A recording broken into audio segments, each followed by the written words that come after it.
Thank you very much. Wow, we have some big ones today. Huh? This is a room loaded up. Wow. Paula Reed, Jonathan Carl, Phil Rucker. Hi, Phil. How are you? Caitlin. We've got the All-Stars, a lot of All-Stars today. You too. You too. That's good. Well, that's fine.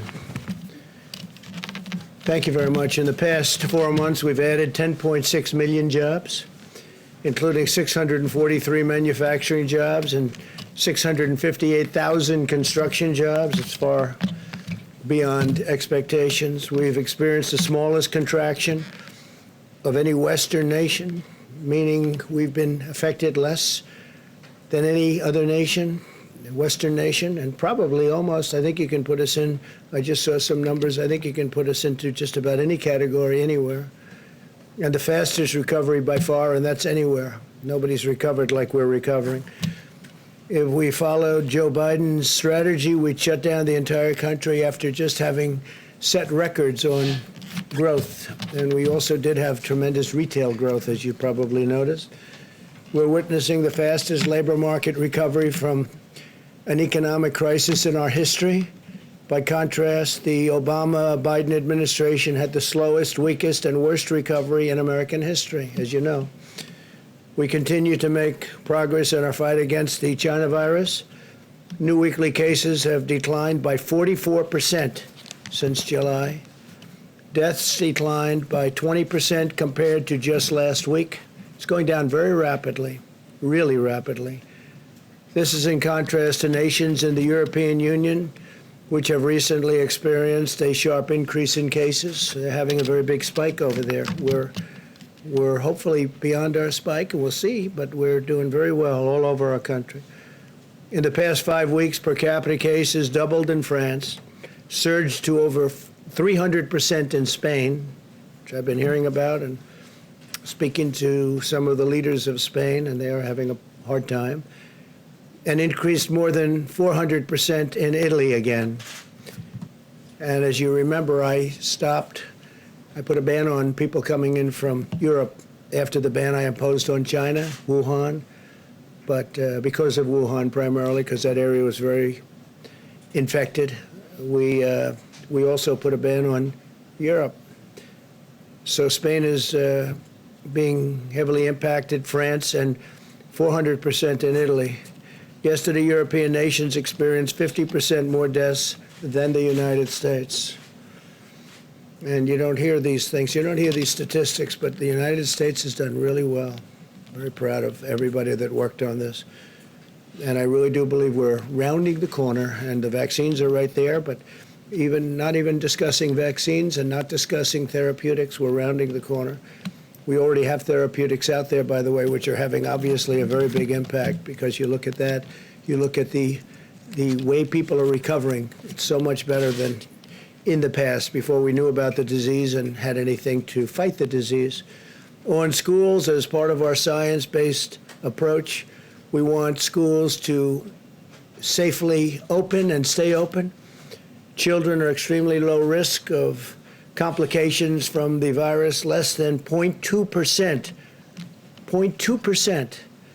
of the coronavirus deaths have occurred in those under the age of 25, and most had underlying conditions where there was a problem. There's no substitute for in-person learning. According to a recent study, student progress in math decreased by half, and using online education compared to in-person or campus education. So online, we think of so many things online and how great it is. There's nothing like being in the classroom. That's what we've learned from this whole ordeal. According to the CDC, school closures disproportionately harm low-income and minority children, as well as those with disabilities. And I think you see some slides behind me that are very new, very current. It's also crucial for colleges and universities to stay open, and we hope that they do indeed stay open. We want to see Big Ten football. We hope it's coming back. We have a lot of the colleges that we're talking about, they want to come back. We hope that Michigan agrees. We hope that, and I know the governor will have a lot to say about it. We hope she approves it. But we have a couple that Maryland's another one. We hope the governor puts a little pressure on so that we can have it. But I have a feeling they may do it. They may do it without having everybody, but I think they're going to have maybe Michigan, maybe Maryland. We have a couple of states that might not participate, but people are working very, very hard to get Big Ten football back, and I'm pushing it. And it'll be a great thing for our country, and the players and the coaches want to do it really badly. The players are missing. They only have so many years of this, and the players are missing a big opportunity, including the chance in some of the cases to have some of the best players, college players in our country. And they want to get into the NFL, and they want to make money in the NFL, and they're not going to be able to do that too easy if you don't get to see them play.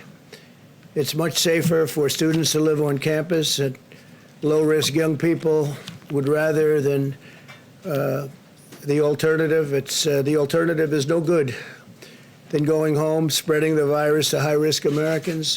They want to be on campus. They want to go back to school, and the parents want them back in school, maybe more so than they want to be back in school. And they want them back safely, and they want to go back safely, but they have to go back. Based on the recent data from more than 20 colleges, not a single student who tested positive for the virus has been hospitalized. So that's a lot of people. That's a lot of students. Not one has been hospitalized.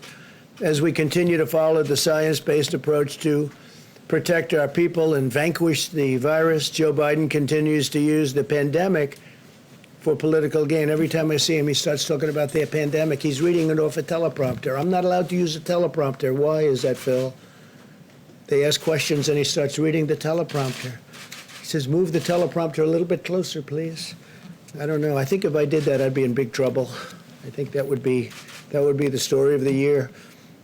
When I took early action in January to ban the travel and all travel to and from China, the Democrats and Biden in particular called it xenophobic. You remember that? Joe was willing to sacrifice American lives to placate the radical left, open border extremists, and we saved tens of thousands of lives, probably hundreds of thousands of lives, and we saved millions of lives by doing the closing and now the opening the way we did it. Joe's decision to publicly attack the China ban proved he lacks the character or intelligence or instinct to do what is right. Now, Biden's launched a public campaign against the vaccine, which is so bad because we have some vaccines coming that are incredible.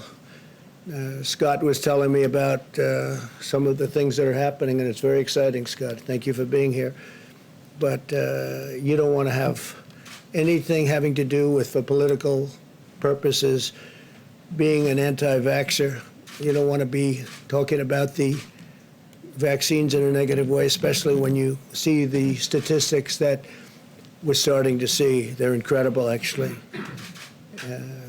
Biden's perfectly happy to endanger the lives of other people by doing something that he thinks is going to help him politically because his polls are getting very bad. They're getting very shaky. This was an election that was going to be very easy, very quick, and then the China virus came in, and I had to go back to work politically. Unfortunately, I had to devote more time politically than the other things we do, which are very important for our country. But I had to go back to work, and it looks like we're going up very rapidly, more rapidly than the media wants to admit. And Biden's had to go out. He's gotten out of his basement, and he's working. Let's see what happens. But we got to talk about how great these vaccines are, if in fact they're great. And I think you're going to see numbers that are going to be very, very impressive. The approach to the virus is a very unscientific blanket lockdown by the Democrats. That's what they're talking about, which takes all of these incredible statistics, records, and it throws them out the window. Now, they did say it would be based on the recommendation of the experts, but whether expert or not, we're not doing any more shutdowns. We did the shutdown, and now we're doing the opening, and there won't be any more shutdowns. There could be a little section, a small section, we have a breakout, but we're not talking about shutdowns like they were talking about, depending on experts. We're not going to be doing that. The swine flu was a disaster. You remember when, not nearly as deadly, not the same world, but when Joe Biden was vice president, his failed approach to the swine flu was disastrous. He called it N1H1. It's actually H1N1. You know, you remember the H comes before the N, so it's sort of easy to remember, right? But Joe always calls it the opposite way. But call it the swine flu. It was disastrous. And his own chief of staff said that when Biden helped manage the swine flu in 2009, they, quote, did everything possible wrong. And 60 million Americans got H1N1 in that period of time. There's a quote from his chief of staff. And it's just purely a fortuity that this isn't one of the great mass casualties events. It had nothing to do with us doing anything right because we did everything wrong. It was a disaster. It was a disaster. And now he's telling us how to manage. He can't manage himself. 270,000 Americans were hospitalized during this attack. The outbreak was so rampant that the Obama administration told states to stop testing. We don't want any tests because they don't want to show all of the things that tests show. By the way, we're setting a record on testing. Our testing is at a level that nobody's ever seen before. We're substantially greater than the second country, which is India, by the way, which has 1.5 billion people, but we're 50 million tests ahead, 50 million ahead. And they ordered the CDC to stop counting tests and stop counting cases, and then left us a depleted stockpile, which is what I inherited. I inherited a very badly depleted stockpile. In other words, Biden's record demonstrates that if he had been in charge of this very serious, highly, highly contagious epidemic or pandemic, the China virus, countless more Americans would have died. And if we didn't do what we did, and I say it all the time now because the media likes to belittle what we've done has been incredible. Now you can look at Europe and you can look at other places and you can start comparing.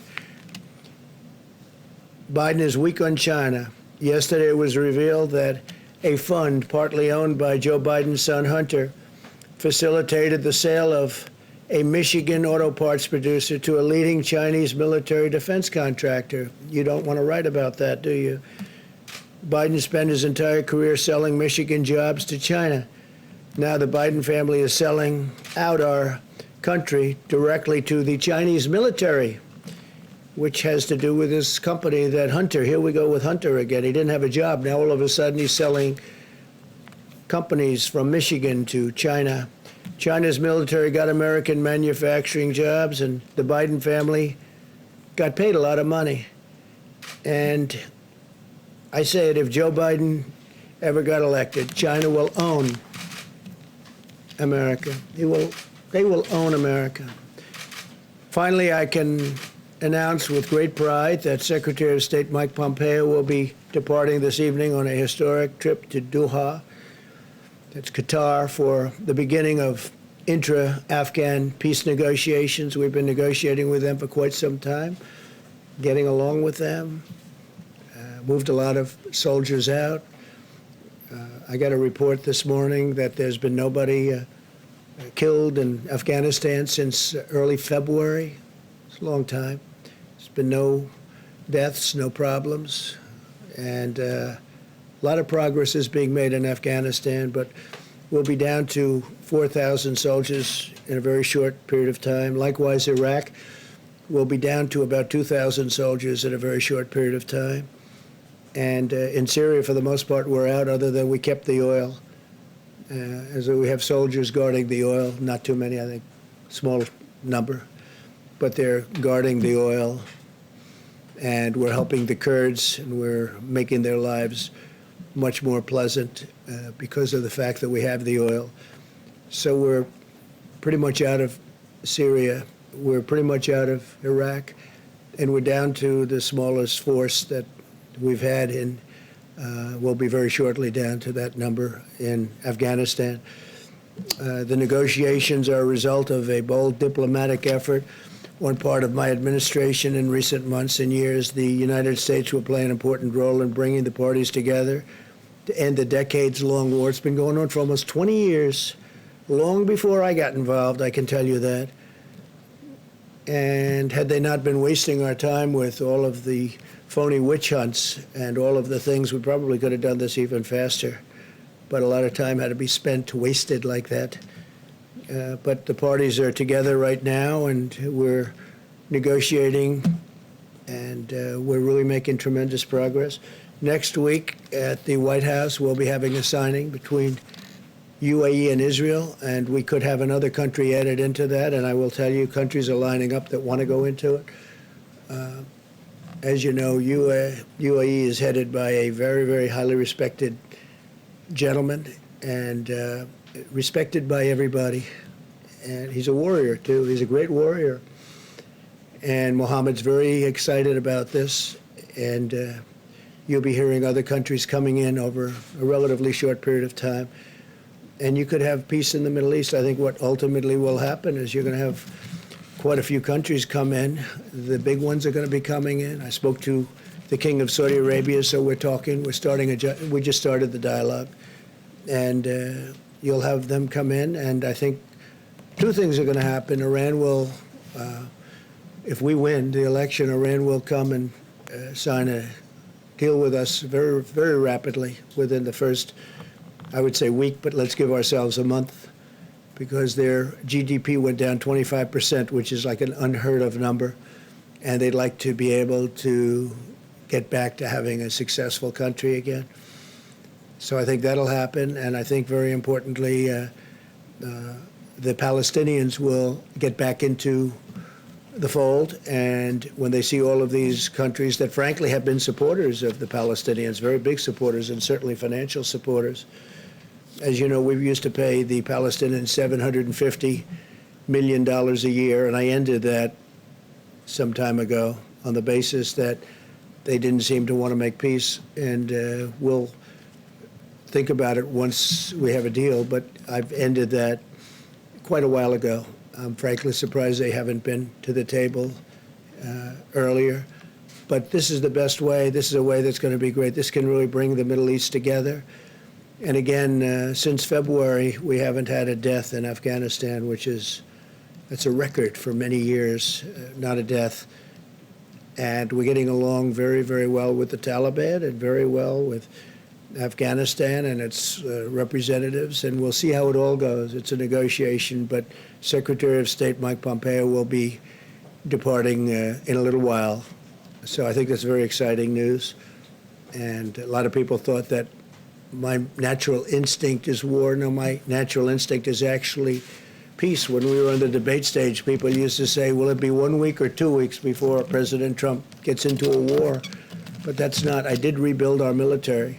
We have a military that $2.5 trillion, new jets and rockets and tanks and ships and a lot of things we have. We have the newest, best military we've ever had. So hopefully we won't have to use it.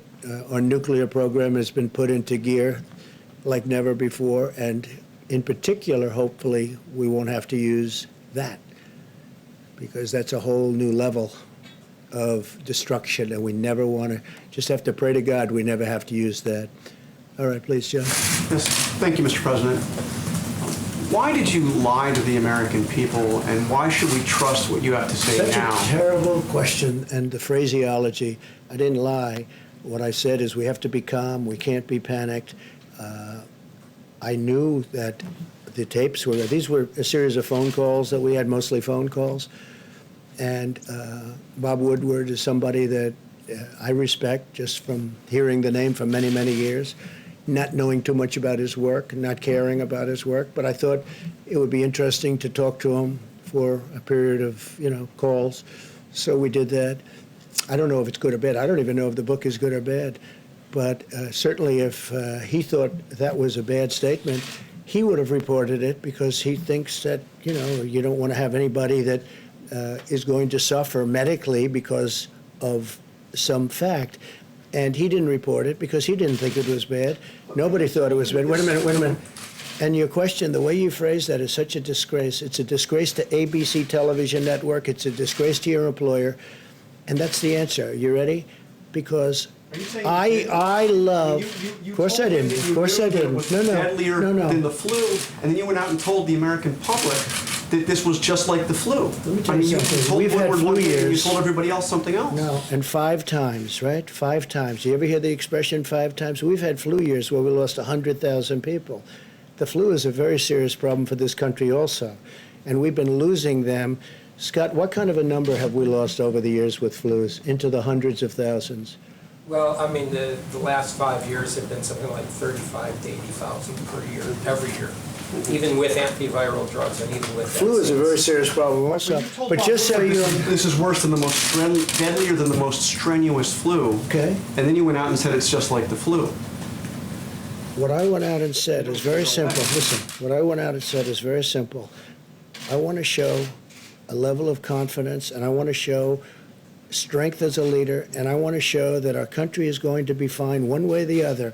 Whether we lose one person, we shouldn't lose any, because this shouldn't have happened. This is China's fault. This is nobody's fault but China. China should not have allowed it to happen. Whether you have one person, 180,000 people, or 2.5 or 3 million people, which it could have been very seriously if we didn't make the moves. And when you look at the opposition, where they said, oh, why did he put the ban on? Dr. Fauci said we saved hundreds of thousands of lives by putting the ban on China and then ultimately putting the ban on Europe. There was no lie here. What we're doing is we're leading, and we're leading in a proper way. And if, frankly, somebody else was leading it, they wouldn't have closed it. If you look at Nancy Pelosi, you look at Cuomo, you look at de Blasio, you look at Biden, months later they said there's no problem. They're talking about me. Months later. And before any statement was made, you have to remember, I put the ban on China. So obviously, outwardly, I said it's a very serious problem. And it's always a serious problem. That doesn't mean I'm going to jump up and down in the air and start saying, people are going to die, people are going to die. No, I'm not going to do that. We're going to get through this, and we're right now, I hope, really think we're rounding the final turn. And a lot of good things are happening with vaccines and with therapeutics. But there's no lying. And the way you asked that question is very disgraceful. Phil, go ahead, please. Go ahead. Yeah, I do think so. Mr. I think we did a President. great job. I think we did a great job. And the people that did such, our generals, our admirals, Mike Pence, all of the people that have worked so hard, and now Dr. Atlas, and all of them, Dr. Fauci, Dr. Birx, they should be respected for the job they've done. So you won't And you downplay it haven't- again. You won't downplay it again, because you said you downplayed it. That's what you told me. All I'm doing is, no, I don't want to jump up and down and start screaming death, death, because that's not what it's about. We have to lead a country. We're leading a great country, and we're doing a great job. And the people that have done such a good job should be given the kind of credit that they deserve. We possibly have done the best jobs when you start looking at what we're doing with the vaccines and therapeutics and ventilators. We had no ventilators, John. We make thousands of ventilators now a month, and we're supplying them to the whole world. The job we've done is the best job. And don't give me any credit. Give the people that have done this the credit. They've done a great job. Yeah, Phil, go ahead. Yeah, Mr. President, you talked about the need to stay calm and not jump up and down and scare people. A lot of other world leaders were calm.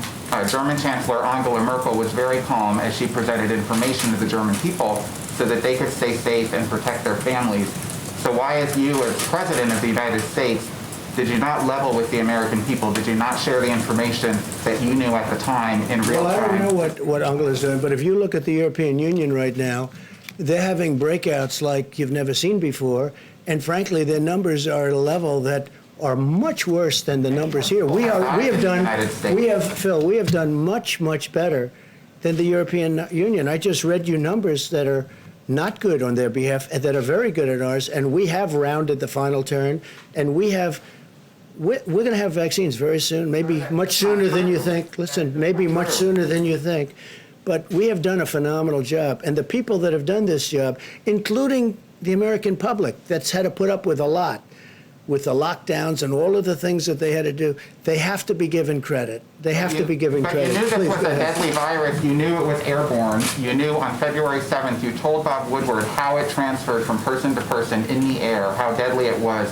Why did you not come to the podium and Well, let me ask you this. people If what Bob happened? Woodward thought that was bad, because this is stuff that everyone knew, there's a report that I have here someplace where China said it was airborne earlier than the statements I made. People knew it was airborne. This was nothing, this was no big, when I say it was airborne, everybody knew it was airborne. This was no big I thing. know that in February. Well, read the reports. China came out with a statement that it was an airborne disease. I heard it was an airborne disease. I assumed it early on. The fact is, there has to be a calmness. You don't want me jumping up and down, screaming, there's going to be great death, and really causing some very, very serious problems for the country. If Bob Woodward thought what I said was bad, then he should have immediately, right after I said it, gone out to the authorities so they can prepare and let him know. But he didn't think it was bad, and he said he didn't think it was bad. He actually said he didn't think it was bad. The only one that said it was bad or thinks it was bad were the fake news media, because they take it and they try and put it a certain way. If Bob Woodward thought it was bad, then he should have immediately gone out publicly, not wait 4 months. You know, he's had that statement for 4 months, maybe 5 months. He's had it for a long time. It was a series of taped interviews, mostly by telephone. Quick ones, not long ones, quick ones.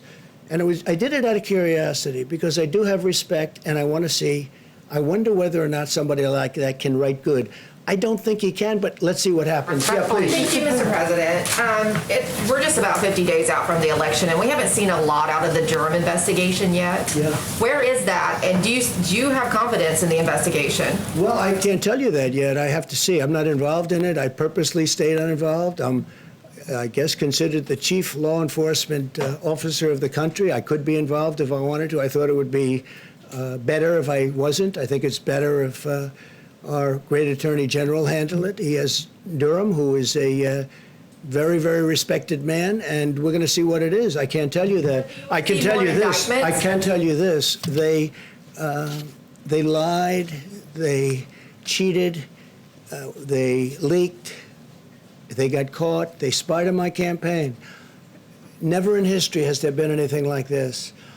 And I guarantee if the roles were reversed and I was on the Democrat side, people would have been in jail at the very highest level. People would have been in jail for 2 years already. Nothing like this has ever happened. And the term would be for many, many years, because it's treason, and other words can be used also. So you think there should be more indictments as a part of this Well, I investigation? think just on what I read in your wonderful papers, I think, and see what, just looking at the media, not even what I know. I think Comey is a disgrace to our country. I think Strzok, who just wrote a book, which is a total fake, is a disgrace. I think Page, Lisa Page, his lover, is a disgrace to our country. I think that when you look at McCabe, where his wife got $700,000 in campaign contributions from Hillary Clinton, right? And then Hillary Clinton's under investigation, and yet she paid the head of the FBI, one of the top people, but actually the head, because he took over for the other guy, who fortunately I fired. I made a good move when I fired. That was a smart move, because they were looking to take down this administration, duly elected administration. So I fired him. That was a great move when I fired him, because maybe if I didn't, I wouldn't be here talking to you as president. But when McCabe's wife gets $700,000 in campaign contributions when she was running for whatever office she was running from Virginia, and yet he's in charge of the investigation of Hillary Clinton. Now he says, well, I wasn't really in charge. Of course he was in charge. He was totally in charge. He knew exactly what was going on. These people got caught in probably the biggest political scandal in the history of our country. They got caught. Now, what the Durham report is going to say, I can't tell you. But if they say half as much as I already know just from seeing it, you have people, I watch some of the shows. I watched Liz McDonald, she's fantastic. I watched Fox Business. I watched Lou Dobbs last night, Sean Hannity last night, Tucker last night, Laura. I watched Fox and Friends in the morning. You watch these shows, you don't have to go too far into the details. They cover things that are, it's really an amazing thing. They got caught in the biggest political scandal in the history of our country. They were spying on their opponent's campaign. Not only spying, they were making up fake dossiers. You have the dirty dossier. They were making up the dirty, it was all made up. It was all fiction. It turned out to be fiction. And then they were using that in the FISA courts, this revered court. Well, it's not so revered anymore, because when you look at what they did and how they played it, and they hurt a lot of people. General Flynn is still being hurt, and he's being hurt very badly. He's a wonderful person. I spoke to General Milley about General Flynn 2 weeks ago. I said, what do you think of General Flynn? He said, he's a great soldier, sir, and he's a wonderful, wonderful human being. He's been destroyed. He's been destroyed. No, I think that this, without knowing anything about what Durham is going to release, the Durham report, we'll call it, or maybe it's going to be more than a report. Maybe it's going to be much more than a report. I don't know. Maybe it's a report, or maybe it's much more than that. But when I look at the things that everybody in this room knows just from reading about it from yourselves back and forth, I think it's a disgrace to our country. And I think if people don't pay a very, very substantial price, it'll happen again. And this should never, ever happen to another president. Thank you very much. Thank you, everybody.